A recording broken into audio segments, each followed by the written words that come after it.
ശ്രോതാക്കൾ പെട്ടെന്ന് തിരിച്ചറിയണമെന്നില്ല, പക്ഷേ അവർ സോഷ്യൽ മീഡിയയിലേക്ക് ഒന്ന് സെർച്ച് ചെയ്താൽ തീർച്ചയായിട്ടും ഒരുപാട് വിവരങ്ങൾ കിട്ടും. എങ്കിലും ശ്രോതാക്കളോട് ഒരു പ്രൊഫൈൽ പറയാൻ പറഞ്ഞാൽ അങ്ങയുടെ മേഖലകൾ ഏതൊക്കെയാണ് പ്രധാനമായിട്ട്? ഏതായാലും നന്ദിയുണ്ട് കൃഷ്ണകുമാർ, ഒരു ഷോർട്ട് വിസിറ്റിന് മട്ടന്നൂർ വന്നപ്പോൾ എന്തായാലും ഇവിടെ വരാൻ പറ്റിയതും ഇങ്ങനൊരു കമ്മ്യൂണിറ്റി റേഡിയോ ഉള്ളത് ഞാനും അറിയില്ല. അതെ അതെ. ഞാൻ ഡോക്ടർ TPS, ഹൈദരാബാദിലാണ് താമസം. ഓക്കെ. ഞാൻ സ്പേസ് ഡിപ്പാർട്ട്മെൻറ്റിൽ നിന്ന് വളണ്ടിയർ റിട്ടയർമെൻ്റ് എടുത്തതാണ്. ഓ, ഏത് വർഷമായിരുന്നു? 2009. 9 കൊടുത്തു, 10 ഞാൻ came out. Exact 20 years pension കിട്ടുന്ന ഗ്യാരണ്ടി ഉള്ളപ്പോൾ തിരിച്ചു. ആ സമയത്ത് ഞാൻ പ്രൈം മിനിസ്റ്റേഴ്സ് ഓഫീസിലാണ്. ഞാൻ റോയുടെ ഭാഗമാണ്. Space applications for intelligence. അപ്പോൾ ഡൽഹിയിൽ മൻമോഹൻ സിംഗിന്റെ കൂടെ ഉണ്ടായിരുന്നു 2 കൊല്ലം. അവിടുത്തെ ഡെപ്യൂട്ടി ഡയറക്ടർ ആയിരുന്നു. ക്യാബിനറ്റ് സെക്രട്ടേറിയറ്റ് ആണല്ലോ ഇന്ത്യയിലെ ഏറ്റവും വലിയ, ഏറ്റവും മുതിർന്ന പ്രൈം മിനിസ്റ്റേഴ്സ് ഓഫീസ്. അവിടെ ഡെപ്യൂട്ടി ഡയറക്ടർ ആയിരുന്നു, PM പോലെ. അതിന് മുമ്പ് കുറേ അത്തരം അവിടെ വർക്ക് ചെയ്യുന്ന സ്ട്രാറ്റജിക് അനാലിസിസ് ആൾക്കാരെ പഠിപ്പിക്കുക, സ്പേസ് ഇമേജ് ഉപയോഗിച്ചിട്ട് എങ്ങനെ നമുക്ക് അതിനെ എന്തൊക്കെ യൂസുകൾക്ക് ഉപയോഗിക്കാം എന്ന് കണ്ടുപിടിക്കുന്ന ആദ്യ ചില ഗവേഷണങ്ങളൊക്കെ ആയിരുന്നു. അതിലിപ്പോൾ വീരപ്പൻ്റെ പിടിക്കാനുള്ള സംഭവം, കാർഗിൽ വാർ, അഫ്ഗാനിസ്ഥാൻ എയർക്രാഫ്റ്റ്, അങ്ങനെ കുറേ വ്യത്യസ്തമായ സംഭവങ്ങളിലൊക്കെ ഇടപെടാനും അതിലൊക്കെ വർക്ക് ചെയ്യാനും സാധിച്ചിട്ടുണ്ട്. കാർഗിൽ വാർ വളരെ ആക്റ്റീവായിട്ട്, അതായിരുന്നു ഏറ്റവും നല്ലൊരു വലിയൊരു പ്രോജക്റ്റ് എന്ന് പറയാൻ. പിന്നെ അതിനിടയിൽ കൊടുക്കുന്ന ഈ കുറേ ഹോളിഡേയ്സും പരിപാടികളും ഒക്കെ ഇത്തരം കുറേ ഇൻറ്ററാക്ഷൻസും കുട്ടികളുമായിട്ടുള്ള സംവാദങ്ങളും. പിന്നെ ഞാൻ പഠിച്ചതും വളർന്നതും ഒക്കെ കണ്ണൂർ. ആ ഒരു ബാക്ക്ഗ്രൗണ്ടിൽ നിന്ന് ആ ഒരു സ്ഥലത്തേക്ക് എത്തുമ്പോൾ എൻ്റെ നാട്ടിലെ കുറേ കുട്ടികളൊക്കെ അങ്ങനെയൊക്കെ ചെയ്യിപ്പിക്കാൻ പറ്റുന്ന എന്തെങ്കിലുമൊക്കെ കോൺട്രിബ്യൂട്ട് ചെയ്യാൻ പറ്റുമോ എന്നുള്ളൊരു തോന്നൽ, അതാണ് എന്നെ അക്കാഡമിക്സിലേക്കും. അപ്പോൾ അതിൻ്റെ ഒരു ടേസ്റ്റ് അറിയാൻ വേണ്ടി കേരളത്തിൽ ഞാൻ അക്കാഡമിക് സ്റ്റാഫ് കോളേജ് ഡയറക്ടറായിട്ട് കോഴിക്കോട് വന്നു. ഞാൻ പഠിച്ച യൂണിവേഴ്സിറ്റിയിൽ അക്കാഡമിക് സ്റ്റാഫ് കോളേജ് ഡയറക്ടർ ആവുക എന്ന് പറയുന്നത് വലിയൊരു ആഗ്രഹമായിരുന്നു. അതെ.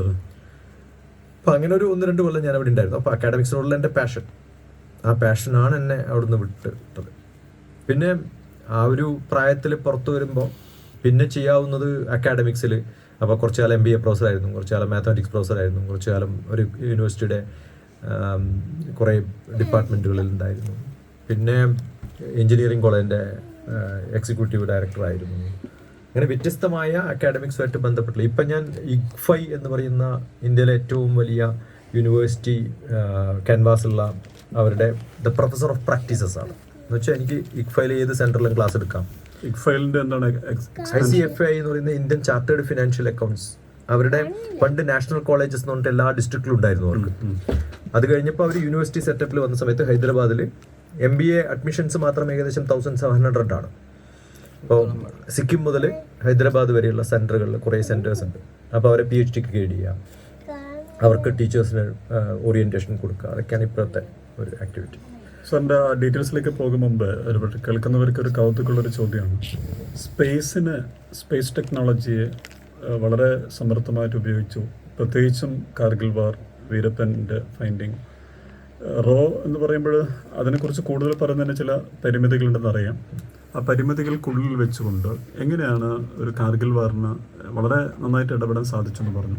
അതുപോലെ വീരപ്പൻ എന്നൊരാളെ പിടിക്കാൻ ഏതൊക്കെ തരത്തിലാണത് ഉപയോഗപ്പെടുത്താൻ സാധിച്ചത്? ഇപ്പോൾ ഈ കാർഗിൽ വാറിൽ നമ്മൾ സോൾജേഴ്സിന് പോകണം, അല്ലെങ്കിൽ നമ്മൾ ഇന്ന സ്ഥലത്താണ് സോൾജേഴ്സ്, അത് നമ്മുടെ ഈ വിസിബിലിറ്റി അല്ല, കാരണം മൗണ്ടനസ് ടെറൈൻസ് ആണ്. അപ്പോൾ ഈ ഭാഗത്ത് നോക്കിയാൽ നമ്മൾ അവരെ കാണില്ല. പിന്നെ എയർക്രാഫ്റ്റ് പറക്കുന്നതൊക്കെ വളരെ റിസ്ക്കിയാണ്. അപ്പോൾ ഈ സാറ്റലൈറ്റ് ഇമേജ് ഉപയോഗിച്ചെടുക്കുന്ന പടം ഇന്ന് നമ്മൾ ഗൂഗിൾ മാപ്പിൽ കൃത്യമായിട്ട് കാണാം. അപ്പം നമ്മുടെ അടുത്തുള്ള സാറ്റലൈറ്റ് ഇമേജ് എന്ന് പറയുന്നത് ഗൂഗിൾ മാപ്പിൽ ഈ ഡ്രൈനേജ് ലീക്ക് ഉണ്ടോ റോഡിൽ നിന്ന് പോലും കണ്ടുപിടിക്കാൻ പറ്റുന്ന റെസൊല്യൂഷനിലുണ്ട്. അത്രയും കൃത്യമായിട്ട് സംഭവങ്ങൾ, അഡ്വാൻസ്ഡ് ആയിട്ടുള്ള സംഭവങ്ങൾ. നമ്മുടെ അടുത്തില്ലാത്ത സമയത്ത് ഞാൻ ആദ്യം ഉപയോഗിച്ചൊക്കെ ഫ്രഞ്ച് സാറ്റലൈറ്റ് ആണ്, പിന്നെ റഷ്യൻ്റെ ഉപയോഗിച്ചിട്ടുണ്ട്. അങ്ങനെ വ്യത്യസ്തമായിട്ടുള്ള ഇമേജൊക്കെ ഉപയോഗിച്ച് നമ്മൾ അതിനെക്കുറിച്ച് കുറേ വ്യത്യസ്തമായി പഠിച്ച് ഇന്ന ഭാഗത്താണ് ഇന്ന ആൾക്കാർ മൂവ് ചെയ്യുന്നത്, അവിടെ എന്തിനാണ് അവരിങ്ങനെ സെറ്റിൽ ചെയ്യുന്നത്, അങ്ങനെ ഏത് സംഭവങ്ങൾക്കും ആദ്യം കുറേ മൂവ്മെൻറ്റ്സ് ഉണ്ടാവും. അത് നമുക്ക് വളരെ എളുപ്പം പറഞ്ഞു കൊടുക്കാൻ പറ്റും. അങ്ങനെയാണ് പലപ്പോഴും നമ്മൾ ഒന്നുകിൽ നമുക്ക് സ്പൈയിങ് എന്ന് പറയാം, അല്ലെങ്കിൽ നമ്മൾ സേഫ് ഗാർഡ് ചെയ്യാൻ നമ്മൾ ബാക്കിയുള്ള രാജ്യങ്ങളിൽ എങ്ങനെ മൂവ്മെൻറ്റ് കണ്ടുപിടിക്കാം. അപ്പോൾ വീരപ്പനെ പിടിക്കുന്ന സമയത്ത് ഏതൊക്കെ റോഡുകളിലാണ് അതിൽ രക്ഷപ്പെടുക നോക്കിയാൽ നമ്മൾ കർണാടകയും തമിഴ്നാടും കേരളയും തമ്മിലുള്ള ഒരു ബൗണ്ടറിയാണ്. അപ്പൊ മുകളിൽ നിന്ന് നോക്കിയാലേ നമ്മൾ കൃത്യമായിട്ട് കാണുള്ളൂ. ഫോറസ്റ്റ് ആയതുകൊണ്ട് അതിനും ചില പ്രശ്നങ്ങൾ. അതെ, അത് പക്ഷെ നല്ല ഹൈ റെസൊല്യൂഷനിൽ ചെറിയ ലീനിയർ ആയിട്ടുള്ള ചെറിയ റോഡുകൾ നമുക്ക് കൃത്യമായിട്ട് കണ്ടുപിടിക്കാൻ പറ്റും. അത് കുറെ അതിനായി ഇന്റർപ്രിട്ടേഷൻ എന്ന് പറയാം. അപ്പൊ ഞാൻ ഇമേജ് പ്രോസസിംഗ് മാൻ ആണ്. ഇമേജ് പ്രോസസ്സിംഗ് എന്ന് പറഞ്ഞാൽ ഇപ്പൊ നമ്മൾ വാഴയുടെ താഴെ എന്ത് കൃഷിയാ ചെയ്തതെന്ന് കണ്ടുപിടിക്കാൻ പറ്റും. സാധാരണ ഫോട്ടോയിൽ പറ്റില്ല. ട്രാൻസ്പെറന്റ് അല്ല. പക്ഷെ ട്രാൻസ്പെറന്റ് അല്ലെങ്കിലും അതിന്റെ ഒരു സിഗ്നേച്ചർ കൊണ്ട് നമുക്ക് താഴത്ത് എന്തൊക്കെയുള്ളതെന്ന് കണ്ടുപിടിക്കാൻ പറ്റും. അതിനാണ് ഇന്റർപ്രിട്ടേഷൻ എന്ന് പറയുന്നത്. ഇപ്പൊ നമ്മളിപ്പോ ഈ വരുന്ന റോഡ് 2 ഭാഗത്തും മരങ്ങളാണ്. ഒരിക്കലും മുകളിൽ നോക്കിയാൽ കാണില്ല. 2 ഭാഗത്തും മരങ്ങൾ ചോലയുണ്ട്. പക്ഷെ ടെമ്പറേച്ചർ ഉണ്ടല്ലോ, ടാർ റോഡിന്റെ ടെമ്പറേച്ചറും പുറത്തുള്ള ടെമ്പറേച്ചറും വ്യത്യാസമാണ്. അപ്പൊ നമ്മൾ എടുക്കുന്ന സാറ്റലൈറ്റ് ഇമേജിൽ ടെമ്പറേച്ചർ ഇമേജ് വരും. അപ്പൊ കൃത്യമായിട്ടൊരു റോഡ് കാണും നമ്മൾ. അപ്പൊ ഏത് അതെ, നമുക്ക് അത് മാത്രമേ പറ്റൂ. സാധാരണ പറ്റില്ല. ഇപ്പൊ നമ്മളിപ്പം എവിടെ ഫിഷ് കിട്ടും, അതിന് നമുക്ക് ഓഷ്യൻ സാറ്റലൈറ്റ് ഉണ്ട്, സാറ്റലൈറ്റ് ഉണ്ട്. പക്ഷെ ആ സാറ്റലൈറ്റ് ഉപയോഗിക്കണമെങ്കിൽ അതിന്റെ ഒരു എക്സ്പെർട്ടൈസ് വേണം. അത് നമ്മൾ കൃത്യമായിട്ട് പറയും.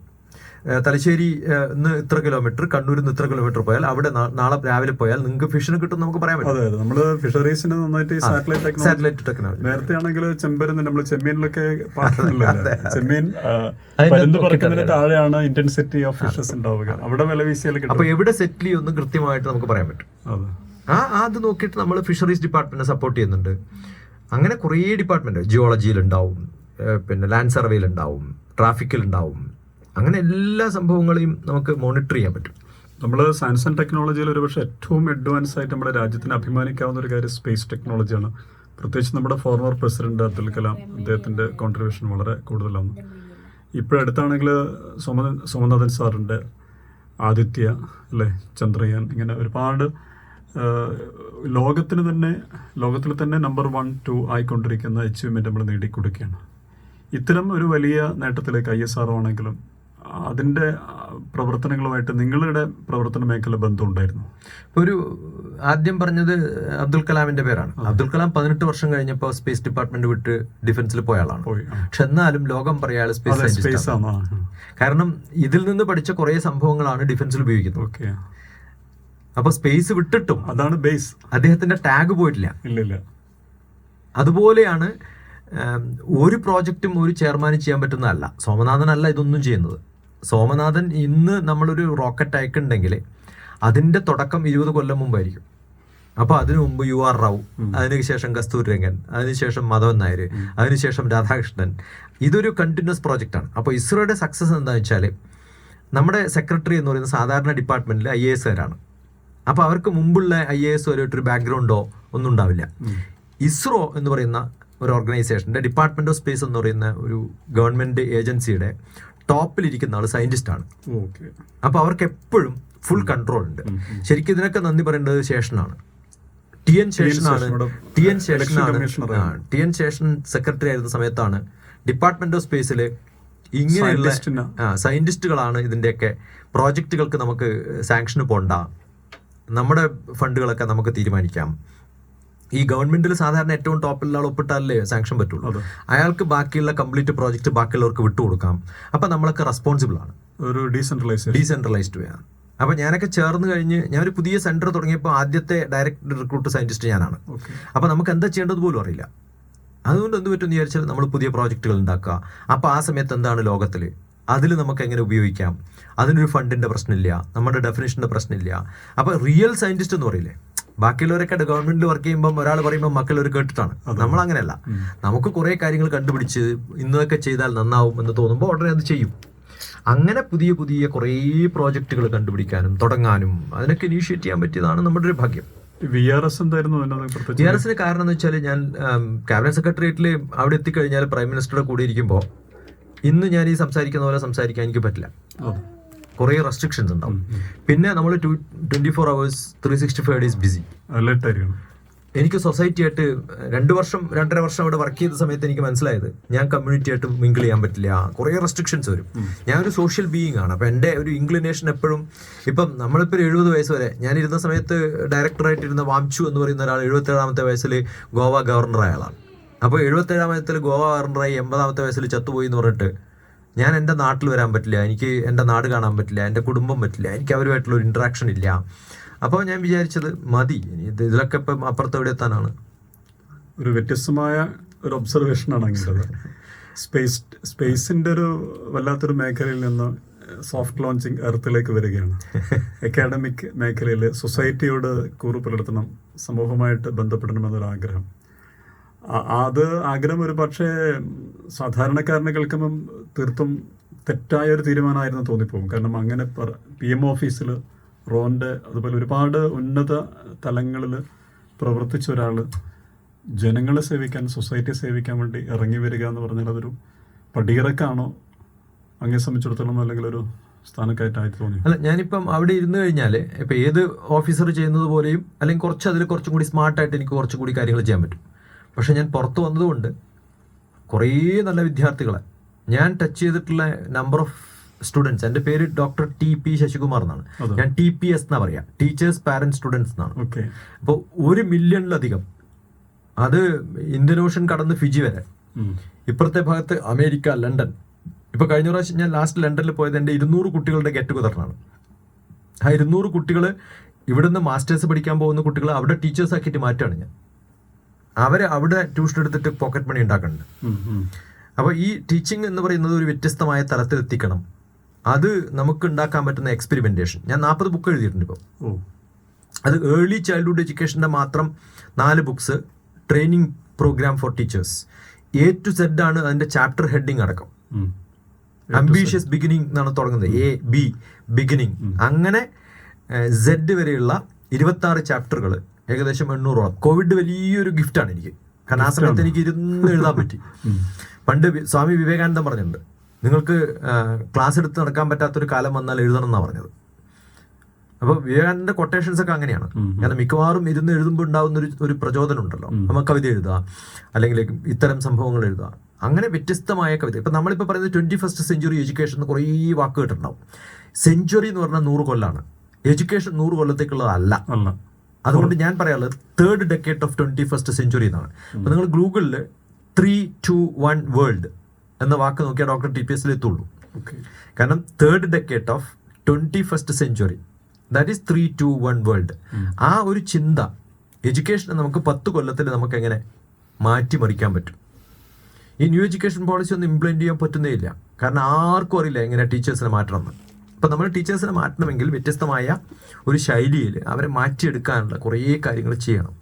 അത് ഇന്ത്യയിൽ പല സ്ഥലത്തും, ഇപ്പോൾ കഴിഞ്ഞ ആഴ്ച ഞാൻ ലുധിയാനയിലായിരുന്നു, അതിനു മുമ്പ് ഡൽഹിയിലായിരുന്നു, ഈ മാസം ഞാൻ കൽക്കട്ടയിലാണ്, അത് കഴിഞ്ഞാൽ ശ്രീലങ്കയിലാണ്, അത് കഴിഞ്ഞാൽ ബംഗാളിൽ വരുന്ന സമയത്ത് ടിബറ്റിൽ നിന്നും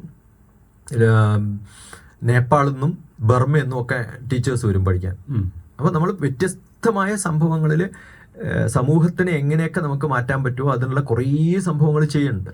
അത് ചെയ്യാൻ പറ്റുക എന്ന് പറയുന്നതല്ലേ ജീവിതത്തിൽ ഏറ്റവും വലിയ. ഞാൻ പ്രൈം മിനിസ്റ്റേഴ്സ് ഓഫീസിൽ ഇരുന്നാൽ ഇതൊന്നും ചെയ്യാൻ പറ്റില്ലല്ലോ എനിക്ക്. അപ്പം ഞാൻ ഒരു സ്ഥലത്തേക്ക് പോകണമെങ്കിൽ പെർമിഷൻ എടുക്കണം, അതും നമുക്ക് പറ്റില്ല. കാരണം ഏറ്റവും ഹയസ്റ്റ് ബോസിൻ്റെ അടുത്ത് വർക്ക് ചെയ്യുമ്പോൾ ഏറ്റവും ടെറിഫൈങ് ആണ്. കാരണം ഒരു ചെറിയൊരു ആബ്സെൻസ് മതി നമ്മളെ. അങ്ങനെ I am the master of my time. അതല്ലേ ജീവിതത്തിൽ ഏറ്റവും വലിയ ലിബർട്ടി എന്ന് പറയുന്നത്. എൻ്റെ സമയം ബാക്കിയുള്ളവരുടെ കയ്യിലാണോ, എൻ്റെ സമയം എൻ്റെ കയ്യിലാണോ വേണ്ടത്? എൻ്റെ സമയം എൻ്റെ കയ്യിലുണ്ടാകുമ്പോഴാണ് എനിക്ക് തോന്നുന്നത് ചെയ്യാൻ പറ്റും, സ്വതന്ത്രമായിട്ട് ചിന്തിക്കാം. അങ്ങയുടെ അക്കാഡമിക് മേഖലകൾ ഒരുപാട് 40ഓളം പുസ്തകങ്ങൾ, A to Z chapters, millions of students world wide. Students എന്നുള്ള അവർ ആ ഓരോ സ്റ്റുഡൻറ്റും ഓരോ ടീച്ചറാണെന്ന്. ഏതൊക്കെ ടോപ്പിക്കുകൾ, സബ്ജക്റ്റുകളിലേക്കാണ്? ഞാൻ സാധാരണ പറയാനുള്ളത് LIFE, ലൈഫ് എന്നാണ്. Live in full enjoyment, learn in full enjoyment. അത് ഏജ് 3 മുതലെന്ന് പറഞ്ഞാൽ നഴ്സറി പോകുന്ന കുട്ടികൾ മുതൽ PhD വരെയുള്ള കുട്ടികളുണ്ട് എനിക്ക്. അപ്പോൾ ഓരോ സബ്ജക്റ്റുകളും നമ്മൾ എങ്ങനെ പഠിക്കുമെന്ന് പഠിപ്പിക്കുമ്പോഴാണ് അവർക്കത് എളുപ്പം പഠിക്കാം. ഇപ്പം നമ്മുടെ ടീച്ചർമാർ സാധാരണ ചെയ്യുന്നത് ഈ റൂട്ടിൽ എങ്ങനെ സൈക്കിൾ ഓടിക്കണം, ആ റൂട്ടിൽ എങ്ങനെ സൈക്കിൾ ഓടിക്കണം എന്നാണ്. സൈക്കിൾ ഓടിക്കാൻ അവർ ഇതുവരെ പഠിച്ചിട്ടില്ല. അപ്പം ഞാൻ ഇതുവരെ കാണാത്ത എൻ്റെ കുറേ കുട്ടികളുണ്ട്. അവർ ചിലപ്പോൾ അവരുടെ അച്ഛനോ അമ്മയോ ഏതെങ്കിലും ബന്ധുക്കളോ ടീച്ചർമാരോ പറഞ്ഞ് റെഫർ ചെയ്ത് അവർക്ക് എവിടെ ചേരണം, +2 കഴിഞ്ഞാൽ എവിടെ ചേരണം. അപ്പോൾ ഞാൻ ഒരു കുട്ടിയോട് പറഞ്ഞു, നീ ഈ ഒരു ബാക്ക്ഗ്രൗണ്ടും ഇൻട്രസ്റ്റും ഒക്കെ വെച്ചിട്ട് MBBSന് പോകണോ ഐസറിന് പോകണോ എന്നാണ് ചോദിക്കണത്. ഞാൻ ഐസറിന് പോയാൽ മതി എന്ന് പറയുന്നത് നല്ല ധൈര്യം വേണ്ടേ? MBBSന് പോകണ്ട. അപ്പോൾ ഫാമിലിയൊക്കെ MBBS ആണ്, കാരണം അതാണ് ഒരു ട്രഡീഷൻ. അല്ല, ഇയാൾക്ക് പറ്റിയത് ഐസറാണ്. ഇപ്പോൾ കഴിഞ്ഞ ആഴ്ച ഞാൻ ആ കുട്ടിക്ക് കൊടുത്തത് ഫർസാന എന്ന് പറയുന്നത് ഇരിങ്ങാലക്കുട എൻ്റെ വൈഫിൻ്റെ വീട്. ആരോ പറഞ്ഞ് റെഫർ ചെയ്തിട്ട് വിളിച്ചാണ്. ആ കുട്ടിക്ക് ഞാൻ കൊടുത്തത് ലോകത്തിലെ ഏറ്റവും നല്ല യൂണിവേഴ്സിറ്റിയിലേക്കുള്ള റെഫറൻസ് ലെറ്ററാണ്. അപ്പോൾ നമ്മുടെ റെഫറൻസ് ലെറ്ററിന് ഒരു ക്രെഡിറ്റ് ഉള്ളതുകൊണ്ടാണ് നമുക്ക് ധൈര്യത്തിൽ പറയാൻ പറ്റുന്നത്. ഒന്നിക്കലും മ്യൂണിച്ചിൽ പോവും, അല്ലെങ്കിൽ ജർമ്മനിയിലെ ഏറ്റവും നല്ല യൂണിവേഴ്സിറ്റികളിൽ ആ ഫീൽഡിൽ റിസർച്ച് ചെയ്യാൻ പറ്റുക. അങ്ങനെ എൻ്റെ കുട്ടികൾ ലോകത്തിലെ ഏറ്റവും നല്ല യൂണിവേഴ്സിറ്റികളിൽ MITയിലൊക്കെ പഠിച്ച എൻ്റെ കുട്ടികൾ നമുക്കൊരു വലിയ ക്രെഡിറ്റാണ്. അങ്ങനെ MIT ഇന്റർവ്യൂ ആണ് എങ്ങനെയാണ് ഈ കുട്ടിയെ ഇങ്ങനെയൊക്കെ പഠിക്കാൻ പ്രാപ്തരാക്കിയത്. അപ്പോൾ ഏത് നിലകളിലല്ല, നമ്മൾ ഏത് നിലകളിലായാലും, ഇപ്പം ഞാനിപ്പോൾ ഈ ഡൽഹിയിൽ വർക്ക് ചെയ്യുന്ന സമയത്തും സാറ്റർഡേ സൺഡേ ഞാനൊരു FM-ൽ വർക്ക് ചെയ്തിരുന്നു, 90.4 FM. അത് അക്കാഡമിക്സിലാണ്. അത് ചെയ്യുക എന്താ വെച്ചാൽ കുറേ ക്വസ്റ്റ്യൻസ് ഉണ്ടാക്കിയിട്ട് അവർ കഴിയുന്ന മാളിലൊക്കെ പോയി അവിടെ നിന്നൊക്കെ ക്വസ്റ്റ്യൻസ് കളക്ട് ചെയ്ത് എൻ്റെ അടുത്ത് വന്നിട്ട് അവർ ചോദ്യങ്ങൾ ചോദിച്ചാൽ ഉത്തരം പറയും. ആ സമയത്താണ് നമ്മുടെ മൂൺ മിഷൻ. അപ്പോൾ ആ മൂൺ മിഷന്റെ ചോദ്യങ്ങൾ പബ്ലിക് എങ്ങനെയാണ് ഇതിനെ അഡ്രസ്സ് ചെയ്യുന്നത്, അത് ഞാൻ ഡിപ്പാർട്ട്മെന്റ് സ്പേസിൽ ഇരുന്നിരിക്കും ചെയ്യാൻ പറ്റില്ല. ഞാൻ സ്പേസിൽ ഉണ്ടായിരുന്നിട്ട് പ്രൈം മിനിസ്റ്റേഴ്സ് ഓഫീസിൽ ഉണ്ടായിരുന്ന സമയത്താണ് മൂൺ ലാൻഡ് ചെയ്യുന്നത്. അന്ന് ഓൾ ഇന്ത്യ റേഡിയോയിൽ ഇന്ത്യയിലെ ഫുൾ ആൾക്കാരുടെ ചോദ്യങ്ങൾക്ക് ഉത്തരം പറയാൻ വേണ്ടി ഞാൻ ഡിപ്പാർട്ട്മെന്റ് സ്പേസ് ഏർപ്പാടാക്കിയത്. അപ്പോൾ അവർക്ക് അറിയാം എനിക്ക് ഈ കമ്മ്യൂണിക്കേഷൻ സ്കില്ലും ഒക്കെ ഉണ്ട് എന്നുള്ളതുകൊണ്ട്. അപ്പോൾ അതുകൊണ്ടാണ് അവർ ഏൽപ്പിക്കുന്നത്. അപ്പം നമുക്ക് പ്രസാദ ഭാരതിയുടെ പ്രോഗ്രാം ആയിരുന്നു. അപ്പോൾ പലപ്പോഴും ഈ എന്തിനാ സാറ്റലൈറ്റ് അയക്കുന്നത്, എന്തിനാ മൂൺ അയക്കുന്നത്, ഹം ഇധർ ഭൂക്കാ മർ റഹേ ആപ് ക്യോं ബർബാദ് കർ റഹേ പൈസ എന്ന് ചോദിക്കുമ്പോൾ അവരോട് ഹിന്ദിയിൽ പറയാൻ പറ്റണ്ടേ, അതിനൊരു റീസൺ. അപ്പോൾ അങ്ങനെ നമുക്ക് പബ്ലിക്കിനോട് പറയാൻ പറ്റുമെങ്കിൽ I think that is what is lacking today. അത് നമുക്ക് ജനങ്ങളിലേക്ക് എത്തിക്കാൻ പറ്റണം. ഇപ്പം നമ്മൾ ആലോചിച്ചു 8ാം ക്ലാസ്സിലെ കുട്ടികളുമായിട്ടുള്ള ഇന്ന് ഇന്ററാക്ഷൻ ഉണ്ടായിരുന്നു. 8, 9, 10 ടീച്ചർമാർ എല്ലാവരും കൂടി ഒരു ക്ലാസ്സാണ്. 2 രാജ്യവും അതിന്റെ ക്യാപിറ്റലും അറിയാത്ത ആളാണ് 8ാം ക്ലാസ്. നമ്മുടെ വിദ്യാഭ്യാസം ഒന്ന് ആലോചിച്ച് നോക്കാം. A+ കിട്ടിയ കുട്ടിയാണ്, എല്ലാ വിഷയത്തിലും A+. ഒരു കൺട്രിയും അതിന്റെ ക്യാപിറ്റലും പറഞ്ഞാൽ ഇന്ത്യ ന്യൂഡൽഹിയിൽ നിന്ന് കഷ്ടി പറയാം. അടുത്തൊരു രാജ്യവും ക്യാപിറ്റലും പറയാൻ പറഞ്ഞാൽ അറിയില്ല. അവരാണ് A+. ഇംഗ്ലീഷിൽ A+ കിട്ടിയ കുട്ടിയോട് ഞാൻ സർക്കിളിന്റെ സ്പെല്ലിംഗ് ചോദിച്ചപ്പോൾ SIRKL എന്നാ പറഞ്ഞു. അപ്പോൾ ഇന്ന് ഞാൻ പറയായിരുന്നു, നമ്മൾ പലപ്പോഴും വിദ്യാഭ്യാസം എന്ന് പറയുന്നത് മാർക്കും റെക്കോർഡും സർട്ടിഫിക്കറ്റും ഒക്കെ മാറിയിരിക്കുന്നു. അതിൽ നിന്ന് മാറി അവരെ കൃത്യമായിട്ട് പഠിപ്പിക്കുകയും ഏറ്റവും നല്ല പൊസിഷനിലേക്ക് അത് എല്ലാവരും എത്തിക്കാൻ പറ്റുന്നല്ല. അതിലുള്ള സ്പാർക്കുള്ളവർ ആ ഓപ്പർച്യൂണിറ്റി മിസ് ചെയ്തിട്ടുണ്ടെങ്കിൽ അവരെ ഒന്ന് നയിക്കാൻ സാധിക്കുമെങ്കിൽ എനിക്ക് കുറേ ആൾക്കാരെ അവിടേക്ക് എത്തിക്കാൻ പറ്റുമെന്നുള്ളൊരു തോന്നലാണ് ഞാൻ ഈ യാത്രക്ക് തുടക്കം. നമ്മൾ വിദ്യാഭ്യാസ രംഗത്തെക്കുറിച്ച് പറഞ്ഞാൽ തന്നെ ഒരുപാട് പരീക്ഷണങ്ങൾക്ക് വിധേയരാണ് നമ്മുടെ കുട്ടികൾ, പുതിയൊരു ജനറേഷൻ. വിദ്യാഭ്യാസ രംഗം തന്നെ പല പരിഷ്കാരങ്ങൾ വരിക, അത് മറ്റൊന്ന് പരീക്ഷിക്കുക, ഇങ്ങനെ പരീക്ഷണ വസ്തുവായിട്ട് മാറുകയാണ്.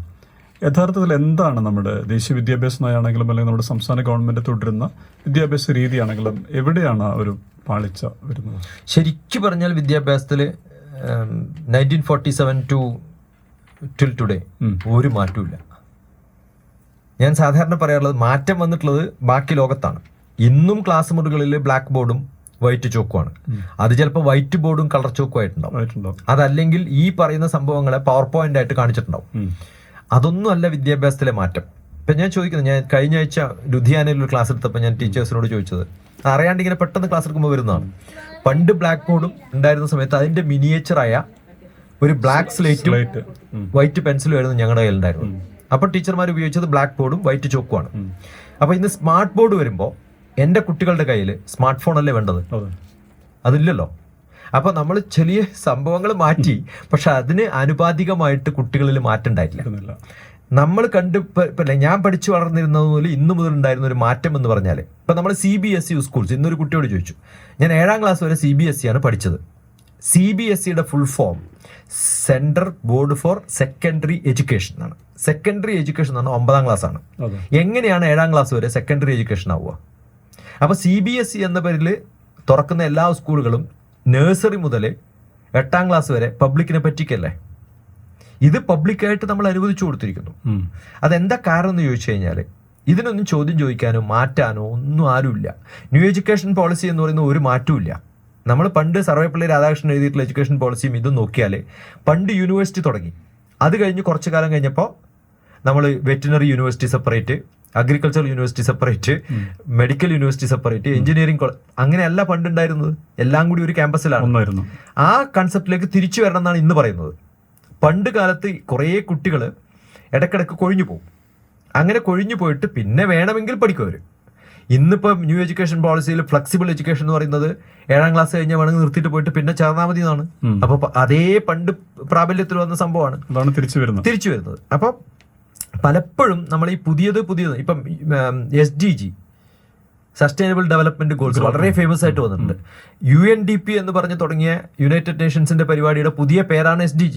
അത് നോക്കിയാൽ സർവർക്കും വിദ്യാഭ്യാസം, ഇപ്പോഴോ സർവർക്കും നല്ല വിദ്യാഭ്യാസം എന്ന് പറഞ്ഞാൽ പണ്ട് UNDP മോശം വിദ്യാഭ്യാസം കൊടുക്കണം എന്നാണോ പറഞ്ഞത്? അപ്പോൾ ഇതൊരു ഫാഷനാണ്. 2015 UNDP നിർത്തി, SDG തുടങ്ങി. ഇന്ന് 2024 നമ്മളിതിന്റെ സെമിനാറേ നടത്തുന്നുള്ളൂ, പ്രാബല്യത്തിലൊന്നുമില്ല. ഈ ന്യൂ എഡ്യൂക്കേഷൻ പോളിസിയിൽ ഒരു മാറ്റവും വരില്ല. കാരണം ഇൻഫോർമൽ എഡ്യൂക്കേഷൻ എന്ന് പറഞ്ഞാലും എല്ലാ നഴ്സറി പിള്ളേരും കോട്ടും ടൈ ഇട്ടിട്ട് പോകും. സെയിം ബുക്ക്, സെയിം പരിപാടി, സെയിം ടീച്ചർ, സെയിം ക്ലാസ്. ഒരു മാറ്റവും വരുന്നില്ല ആളാണ്. അത് വരണമെങ്കിൽ സൊസൈറ്റിയിൽ നിന്ന് വരണം. ഞാൻ സാധാരണ പറയാറുള്ളത് ഗവൺമെൻറ് സ്കൂൾസൊക്കെ ടീച്ചേഴ്സിന് വേണ്ടിയിട്ടാണ്, കാരണം അവർക്ക് പെൻഷൻ കിട്ടും, ശമ്പളം കിട്ടും. പ്രൈവറ്റ് സ്കൂൾസൊക്കെ പാരൻസിന് വേണ്ടിയിട്ടാണ്. പക്ഷെ കുട്ടികൾക്ക് വേണ്ടി നമുക്കിവിടെ സ്കൂളൊന്നുമില്ല. ശരിക്കും കുട്ടികളുടെ ആവശ്യം എന്ന് പറയുന്നത് വ്യത്യസ്തമായിട്ടുള്ള തരത്തിലുള്ള, അതാണ് ഞാനിപ്പോൾ ഗ്രാൻഡ്മ ചൈൽഡ് കെയർ ശിക്ഷ ഗുരുകുലം എന്നാണ് എൻ്റെ കൺസെപ്റ്റ്. ഇപ്പോൾ സാധാരണ നഴ്സറി LKG പഠിക്കുന്ന കുട്ടി ഇരുന്നാൽ നിൽക്കുന്ന ടീച്ചറുടെ ഏത് ഭാഗം കാണുമെന്ന് നമുക്ക് ഗസ് ചെയ്യാലോ. അവരുടെ കാലിന്റെ ഭാഗമല്ലേ കാണുക. അപ്പൊ രാവിലെ മുതൽ ഇരിക്കുന്ന ഒരു കുട്ടി ഒരു ടീച്ചറുടെ കാല് മാത്രം കണ്ടുകൊണ്ട് ക്ലാസ് കേട്ടാലേ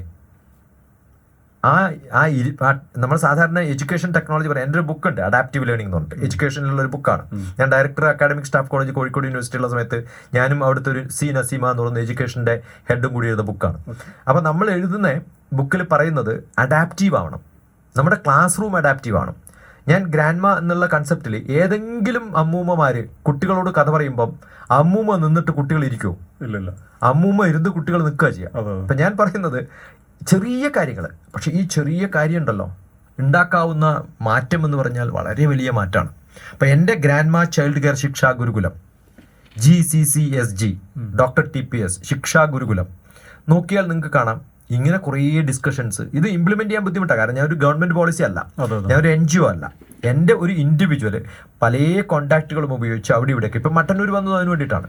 ലിറ്റിൽ ക്രിസ്റ്റൽ കിഡ്സ് സ്കൂളിൽ ഞാൻ 2 ദിവസം നടത്തുന്ന സെമിനാറിൽ ഗ്രാൻഡ്മ ചൈൽഡ് കെയർ ശിക്ഷാ ഗുരുകുലത്തിൻ്റെ ഒരു സെന്റർ ആക്കിയിട്ട് മാറ്റുകയാണ്. അവിടെ നമ്മൾ 3ാം ക്ലാസ്സിലെ കുട്ടികളെ, 2ാം ക്ലാസ്സിലെ കുട്ടികളെ, 1ാം ക്ലാസ്സിലെ കുട്ടികളെ സെപ്പറേറ്റ് ചേംബർ അല്ല, എല്ലാവരും കൂടി ചെയ്യുന്ന കുറേ ക്രാഫ്റ്റും ആർട്ടും പഠനവും ഡിസ്കഷൻസും കളിയും ഒക്കെ കൂടി വരുമ്പോൾ എത്ര രസകരമായിട്ടായിരിക്കും അന്നേരം പഠനം. അപ്പോൾ അവരുടെ ഹാൻഡ് റൈറ്റിംഗ് മാറും, അവരുടെ സ്കില്ല് മാറും, അവരുടെ ഇപ്പം എഡ്യൂക്കേഷൻ എന്ന് പറയുന്നത് up to 7th class. Know me, know my world, know my world around my world, ഇതാണ് എഡ്യൂക്കേഷൻ. പക്ഷെ ഇന്ന് അതല്ല നടക്കുന്നത്.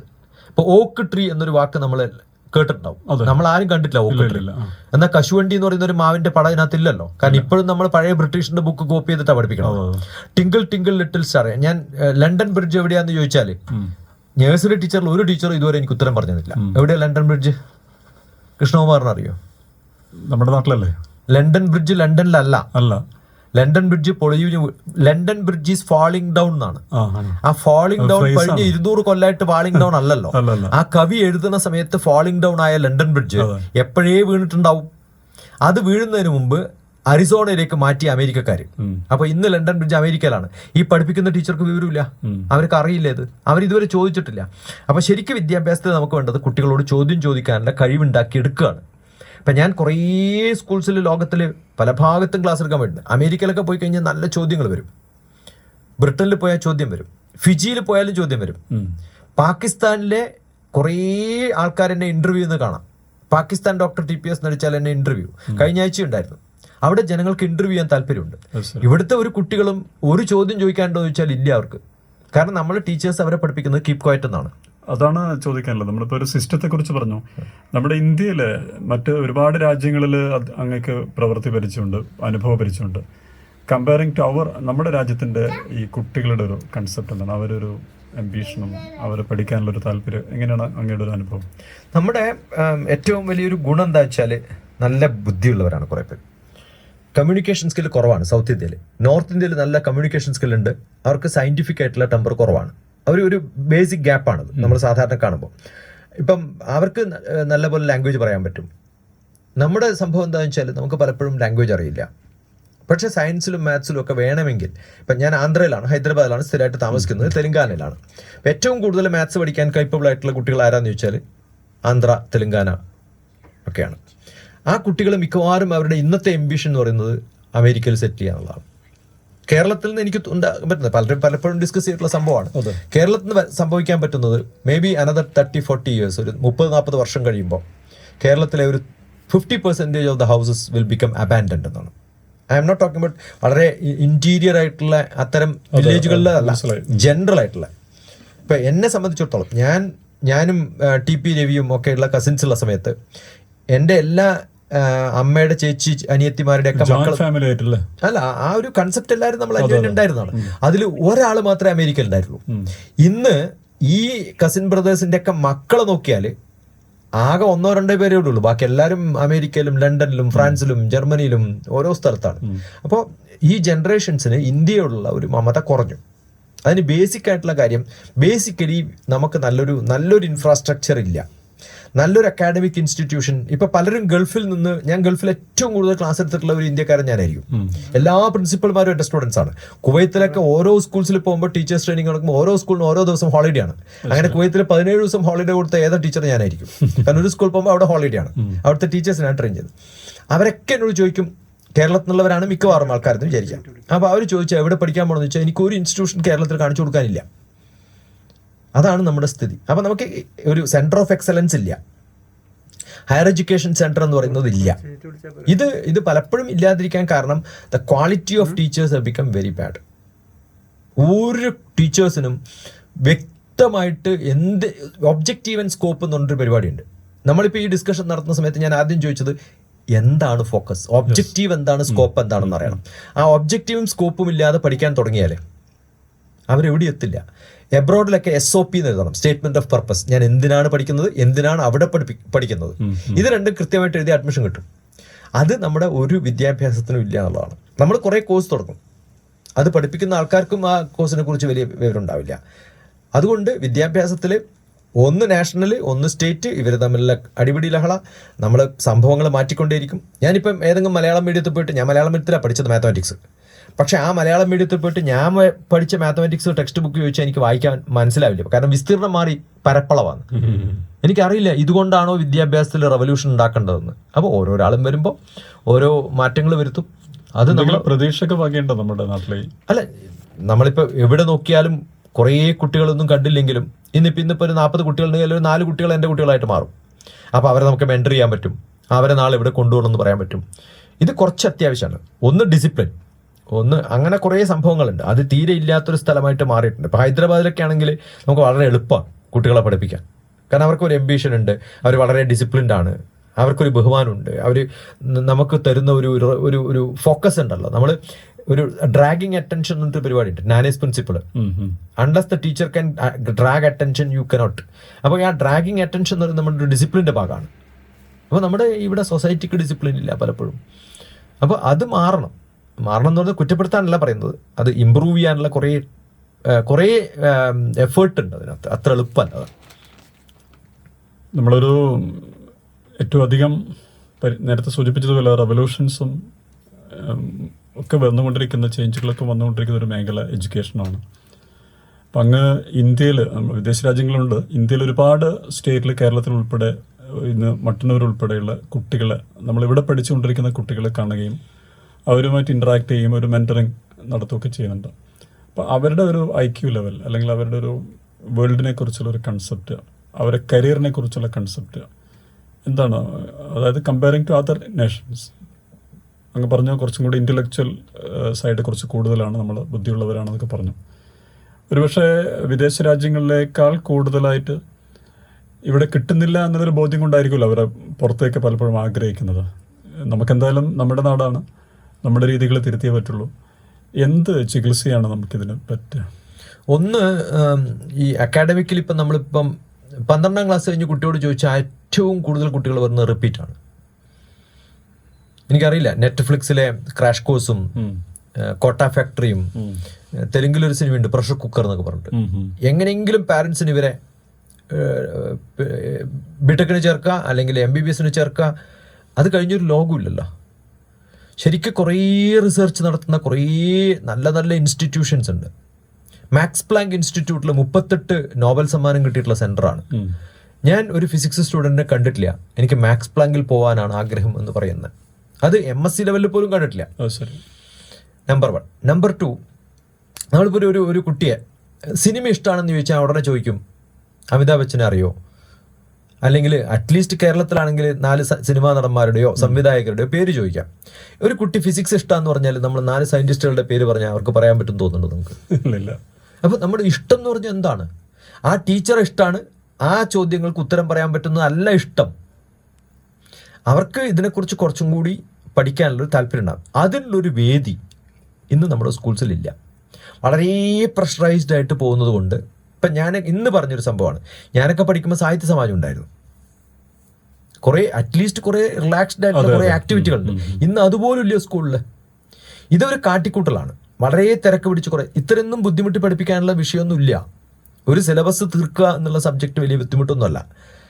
വ്യക്തമായിട്ട് ഒരു സംഭവം കൃത്യമായിട്ട് പറഞ്ഞു കൊടുത്ത് അത് മനസ്സിലാക്കിപ്പിച്ച് അവരെ കൊണ്ട് തന്നെ സെൽഫ് ലേണിംഗ് എബിലിറ്റി ഉണ്ടാക്കി കൊടുത്താൽ, അതില്ലാത്തത് കൊണ്ടാണ് കോച്ചിങ്ങിന് പോകുന്നത്. അങ്ങനെ കോച്ചിങ്ങിന് പോയിട്ട് കിട്ടാത്ത ആൾക്കാർ, ഇപ്പം ഞാൻ ഏതെങ്കിലും ഒരു engineering college, Thrissur engineering college, one of the top most government engineering college, NITയും IIT ഒക്കെ വിടുക, ഐസറും ഒക്കെ വിട്ട് കഴിഞ്ഞാൽ എഞ്ചിനീയറിംഗ് കോളേജിൽ ഇൻഡക്ഷൻ ട്രെയിനിങ്ങിന് 3 ദിവസത്തെ പ്രോഗ്രാമിന് ഞാൻ പോയാൽ ആദ്യം ചോദിക്കുന്നത്, ഇവിടെ ഏറ്റവും മാനസിക വിഷമം എഞ്ചിനീയറിംഗ് വേണ്ടായിരുന്നു, ആദ്യത്തെ ചോദ്യമാണ്. അങ്ങനെ ഇവിടെ ഇരിക്കുന്നവർ കൈപൊക്കാൻ പറഞ്ഞ ഒരു 60% അങ്ങനെയാണ്. കാരണം അവർക്കൊക്കെ MBBS കിട്ടാത്തതുകൊണ്ടാണ് ഇവിടെ ചേർന്നത്. അപ്പോൾ എപ്പോഴും ആ ഒരു തോന്നലിൽ നമ്മൾ ക്ലാസ്സിലിരുന്നാൽ അവർക്ക് എന്താ പഠിക്കാൻ പറ്റുക? അപ്പോൾ എഞ്ചിനീയറിങ്ങിൻ്റെ പെർസെൻറ്റേജ് ഓഫ് പാസ് എല്ലാ സബ്ജക്റ്റിലും കോർ എഞ്ചിനീയറിങ്ങിൽ എഞ്ചിനീയറായിട്ട് മാറ്റുന്ന ഇന്ത്യയുടെ പെർസെൻറ്റേജ് എത്രയാണെന്നറിയോ? 4%. അത് കേരളത്തിൽ അതിനേക്കാൾ അബദ്ധമാണ്. ഒരു എഞ്ചിനീയറിംഗ് കോളേജിൽ പോയ സമയത്ത് 100% പ്ലേസ്മെന്റ് ഏതോ TV-കാർ അതിനകത്ത് അവാർഡ് കൊടുത്താ. ഞാൻ ആ പ്രിൻസിപ്പളെ വിളിച്ച് ചോദിച്ചു, നിങ്ങൾ എങ്ങനെ ഇപ്പം ഇത് കൊടുക്കണമെന്ന്. എനിക്ക് അറിയുന്ന കോളേജാണ്. അല്ല, 4 ആളെ പാസ്സായിട്ടുള്ളൂ, 4 ആൾക്കും ജോലി കിട്ടിയത്. 100% ആയല്ലോ. അപ്പൊ ഇങ്ങനെ ആൾക്കാരെ പറ്റിക്കുന്ന ഒരു പരിപാടി ആയാലേ, ഇതാണ് വിദ്യാഭ്യാസം. അപ്പോൾ അതുകൊണ്ട് നമ്മൾ കൃത്യമായിട്ട് അറിയേണ്ടത് ക്വാളിറ്റി ആയിട്ടുള്ള കുറച്ച് പേരെ, അത് താല്പര്യത്തോടു കൂടി പഠിക്കാൻ പറ്റുന്ന കുറച്ച് പേരെ അങ്ങനെ സൃഷ്ടിക്കാൻ പറ്റിയാൽ, നമ്മൾ ഈ ഇപ്പോഴുള്ള എത്രയാ കുട്ടികൾ പോകുന്നത്, 3 ലക്ഷം ആൾക്കാരാണ് അമേരിക്ക പോകുന്നത് പഠിക്കാനേ. എൻ്റെ മക്കളടക്കം ലണ്ടനിലാണ് പഠിച്ചത്, അമേരിക്കയിലാണ്, അയർലൻഡിലാണ്. എന്തുകൊണ്ട് പോയി എന്ന് ചോദിച്ചു കഴിഞ്ഞാൽ, അങ്ങനെ ഒരു സെൻറ്റർ ഓഫ് എക്സലൻസ് കാണിച്ചു കൊടുക്കാൻ നമുക്ക് ഇന്ത്യയിൽ ഇല്ല എന്നുള്ളതുകൊണ്ടാണ്. എത്രയോ ആൾക്കാർ പോകുന്നു. അതിൽ നിന്ന് മാറ്റം വരുത്തണമെങ്കിൽ, ഒരു കാലമുണ്ടായിരുന്നു ഇന്ത്യയിലൊക്കെ ആൾക്കാർ നമ്മുടെ എഡ്യൂക്കേഷനിൽ വളരെ ഹയറാണ്, ഹൈ പൊട്ടൻഷ്യൽ ആണെന്നൊക്കെ പറയുമ്പോൾ, why are we not to attract people എന്നാണ് ചോദിക്കുന്നത്. ഇപ്പം ഞാൻ ലാസ്റ്റ് വർക്ക് ചെയ്ത KL യൂണിവേഴ്സിറ്റി എന്ന് പറയുന്നത് യൂണിവേഴ്സിറ്റിയിലാണ്. അവിടെ മാത്തമാറ്റിക്സ് പ്രൊഫസറായിരുന്നു. ഈ കോവിഡ് കാലത്ത് ഓൺലൈനായിട്ട് പഠിപ്പിച്ചാണ്. മാത്തമാറ്റിക്സ് പ്രൊഫസറായിട്ടാണ്. എൻ്റെ സബ്ജക്ട് മാത്തമാറ്റിക്സ് ആണ്. ഞാനവിടെ പഠിപ്പിച്ചത് ക്യാമ്പസ് ടു കോർപ്പറേറ്റ് എന്ന് പറഞ്ഞൊരു പേപ്പറാണ്. നിങ്ങൾക്ക് എങ്ങനെ കോർപ്പറേറ്റ് ജോലി കിട്ടാൻ analytical skill, mathematical ability, communication skill എങ്ങനെ ഡെവലപ്പ് ചെയ്യാമെന്ന്. MBA, BTech, MTech അവരൊക്കെയാണ് പഠിപ്പിക്കുന്നത്. അവർക്ക് ബേസിക് മാത്തമാറ്റിക്സ് പോലും ഇല്ല. അതാണ് സ്ഥിതി. അപ്പോൾ കാരണം നമ്മൾ ഈ ഓരോ കുട്ടികളെയും 2, 3, 4 പാസ്സാക്കുമ്പോൾ അവർക്ക് പരീക്ഷ നടത്തുമല്ലോ. പരീക്ഷ നടത്തിയിട്ട് മാർക്ക് കുറഞ്ഞാൽ നമ്മൾ അവരെ പാസ്സാക്കുന്നതിൽ എന്താ അർത്ഥം? അതെന്താ കാരണം എന്ന് വെച്ചാൽ, ഇപ്പോൾ ഒരു ഡോക്ടർ ടെസ്റ്റ് ചെയ്യുന്നു, ടെസ്റ്റും എക്സാമിനേഷനും 2 സ്ഥലത്താണ് നടക്കുക. ഒന്ന് എക്സാമിനേഷൻ നടക്കുന്നത് ലാബിൽ, മെഡിക്കൽ, മറ്റൊന്ന് അക്കാഡമിക്സിൽ. ഇപ്പോൾ മെഡിക്കൽ ലാബിൽ ടെസ്റ്റ് നടത്തിയിട്ട് ഒരാളുടെ അസുഖം കണ്ടുപിടിച്ചാൽ, ആ കുഴപ്പമില്ല, നീ അടുത്ത വാർഡിൽ പോയിക്കോന്നാ പറയാം. അയാളെ ട്രീറ്റ് ചെയ്തിട്ടല്ലേ ഡിസ്ചാർജ് ചെയ്യുന്നത്. അത് നടക്കുന്നില്ല എന്നുള്ളതാണ് നമ്മുടെ വിദ്യാഭ്യാസത്തിൻ്റെ ഏറ്റവും വലിയ കുഴപ്പം. തീർച്ചയായിട്ടും നമ്മുടെ സൊസൈറ്റി നേരിടുന്ന ഒരു വലിയൊരു നമ്മുടെ സമൂഹം ഇന്ന് നിലവിലുള്ള ഒരു ആധുനിക സമൂഹം നേരിടുന്ന ഒരുപാട് പ്രശ്നങ്ങൾ അങ്ങ് അഡ്രസ്സ് ചെയ്തുകൊണ്ടിരിക്കുകയാണ്. അങ്ങയുടെ ഫൈൻഡിങ്സ്, വ്യക്തിപരമായി അങ്ങ് ആർജിച്ച അറിവിലൂടെ കണ്ടെത്തിയ ഒരുപാട് കണ്ടെത്തലുകൾ വളരെ റെലവൻ്റാണ് പുതിയ ലോകത്ത് പ്രത്യേകിച്ചും. അതുമാത്രം ഒരു ഇൻ്റർനാഷണൽ പേഴ്സൺ എന്നുള്ള രീതിയിൽ ലോകത്തിലെ വിവിധ രാജ്യങ്ങളിൽ ഒരു ഹൈ അക്കാഡമിക് പ്രൊഫൈലുള്ള അങ്ങേക്ക് നമ്മുടെ നാട്ടിലെ കുട്ടികളുടെ ഫ്യൂച്ചറിനെ കുറിച്ച്, ഇന്നത്തെ അവസ്ഥയെക്കുറിച്ച് ആശങ്കയുണ്ട്, ആകുലതയുണ്ട്. തീർച്ചയായിട്ടും അങ്ങ് പറഞ്ഞ കുറച്ച് റെമഡിയൽ മെഷേഴ്സ് ഉണ്ട്, ഒരു റിഡ്രസൽ മെഷേഴ്സ് ഉണ്ട്. അതുകൂടി സൊസൈറ്റിക്കും അതിന് തീർച്ചയായിട്ടും റോളുണ്ട്. പിന്നെ പ്രഷർ കുക്കറുടെ ഒരു എക്സാമ്പിളൊക്കെ പറഞ്ഞു, ശരിയാണ്. രക്ഷിതാക്കളുടെ താല്പര്യത്തിന് മക്കളെ ഇമ്പോസ് ചെയ്യുന്നൊരു സിറ്റുവേഷൻ നമ്മുടെ ചുറ്റുമുണ്ട്. ഇത് കേൾക്കുന്ന രക്ഷിതാക്കളെങ്കിലും ഒരു പക്ഷേ കുട്ടികളുടെ ടേസ്റ്റ് എന്താണ്, അവർ ആപ്റ്റിറ്റ്യൂഡ് എന്താണ്, അഭിരുചി എന്താണെന്ന് മനസ്സിലാക്കിക്കൊണ്ട് മുന്നോട്ട് കൊണ്ടുപോകാൻ ഈ സംഭാഷണങ്ങൾ സഹായിക്കുമെന്ന് വിശ്വസിക്കുകയാണ്. ഒരു പക്ഷേ നമ്മളിപ്പോൾ ഇൻ്റർവ്യൂ തുടങ്ങുന്നതിന് മുമ്പ് ഡോക്ടർ TPS ഏതാണ്ട് ഒരു 10-20 മിനിറ്റ് കഴിയുമ്പോഴേക്കും നമ്മുടെ മനസ്സിലുള്ളൊരു ചക്രവാളം വളരെ വളരെ വലുതാവുകയാണ്. എങ്ങനെയുള്ളൊരു വ്യക്തി, ഒരു അന്താരാഷ്ട്ര പ്രതിഭയെ നമ്മുടെ സ്റ്റുഡിയോയിലേക്ക് കൊണ്ടുവരാൻ സാധിച്ചതിൽ വലിയൊരു സന്തോഷമുണ്ട്. അങ്ങയുടെ ഈ വളരെ റെലവൻ്റായ വാക്കുകൾ അല്പം നമ്മൾ ആത്മപരിശോധനയ്ക്ക് വിധേയമാക്കുമെന്ന് തീർച്ചയായിട്ടും തോന്നുകയാണ്. അത് പുതിയ ഒരു സൊസൈറ്റിക്ക്, നമ്മൾ പ്രതീക്ഷിക്കുന്ന ആഗ്രഹിക്കുന്ന തരത്തിലൊരു സൊസൈറ്റി ഉണ്ടാവാൻ എല്ലാവർക്കും പ്രേരകമാകുമെന്ന് കരുതുന്നു. ഇത്രയും നേരം അങ്ങയുടെ വളരെ വളരെ വിലയേറിയ സമയം ഞങ്ങൾക്ക് വേണ്ടി ചിലവഴിച്ചതിന് നന്ദി പറയുന്നു. നമസ്കാരം. 89.6 FM റേഡിയോ മലബാർ കൃഷ്ണകുമാറിന് പ്രത്യേകിച്ച് നന്ദി, നമസ്കാരം. എന്നെ ഇവിടെ എത്തിച്ച വിജിലയും ഓക്കെ. സമൂഹത്തോടുള്ള ഒരു പ്രതിബദ്ധത ഉണ്ടല്ലോ, തീർച്ചയായിട്ടും. അത്തരം കുറെ ആൾക്കാരാണ് നമ്മുടെ അവിടെ ഇവിടെയൊക്കെ ക്ലാസ് എടുക്കാൻ പറഞ്ഞു. സോഷ്യൽ ആനിമൽ ആണ്, സോഷ്യൽ ബീയിങ് ആണ്. We are a social being, we are a human being. Being human is human being, being social is social being. വളരെ എളുപ്പമാണ് ഡെഫിനേഷൻ. അപ്പം നമ്മൾ ആകെ ഒരു വ്യത്യാസമുള്ളത് മനുഷ്യന് അറിവ് നേടാനും ഒരു ഡിഗ്നിറ്റി ഉണ്ടാവുമല്ലോ. ആ ഡിഗ്നിഫൈഡ് ആയിട്ടുള്ള ഒരു സമൂഹത്തെ ഉണ്ടാക്കിയെടുക്കുകയാണ് വേണ്ടത്. അപ്പോൾ എഡ്യൂക്കേഷൻ ഉണ്ടായിക്കഴിഞ്ഞാൽ ഓട്ടോമാറ്റിക്കലി വിൽ ബിക്കം ഹാപ്പിയർ. അതാണ് ഉണ്ടാവേണ്ടത്. ഉണ്ടാവട്ടെ. എല്ലാവർക്കും നന്ദി, നമസ്കാരം, സന്തോഷം.